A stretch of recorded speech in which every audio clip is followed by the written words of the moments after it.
A year after Russia launched a full-scale invasion of Ukraine, the debate about whether this is President Vladimir Putin's war or not continues.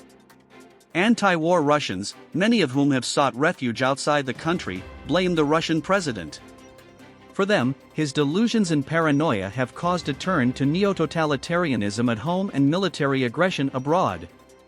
Why should Russia be trusted to behave differently one day, they ask, given that Putin speaks for a nation with an imperial mindset? Besides, a successor to the 70-year-old leader is unlikely to come from the pro-Western opposition or be any different from the current occupant of the Kremlin. For Ukrainians, Russia has to be defeated, no matter who runs the show in Moscow.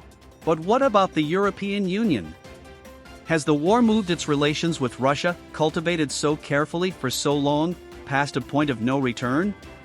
For Poland and the Baltic states, that is very much the case.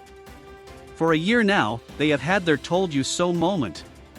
Even before the Russian invasion last year and the occupation of Crimea in 2014, they made the case that Russian revanchism poses a fundamental threat to the post-Cold War order in Europe. To the West, France and Germany, however, have been much more ambiguous in their approach to relations with Russia. From the moment he first assumed office in 2017, French President Emmanuel Macron has been making a case that Europe should think about the long term and engage the Russians. Germany has elicited even more frustration and ire among Eastern European friends of Ukraine. Long years of cozying up to the Russians and business-cum-political ventures such as the Nord Stream gas pipeline have tainted its record. However, the German bias towards hugging closely Russia, in the expectation that denser ties yield greater security and predictability, has not been relegated to the past. Does the lack of full alignment on Russia mean that the EU is leaving the door open for normalization of relations in the long term? Not exactly. The war may and probably will last years.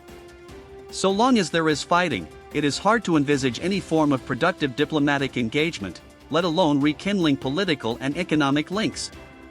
Certainly, until Putin is in office, relations will be confrontational. In case of de-escalation, a new line will be drawn across Eastern Europe, leaving Ukraine and possibly Moldova and Georgia on the western side, Belarus on Russia's, and Armenia and Azerbaijan in no man's land. A Cold War-like scenario will materialize, with the pro-Western countries drawn into EU and NATO's orbit and Russia entrenching itself in whatever parts of Ukraine it might succeed to keep.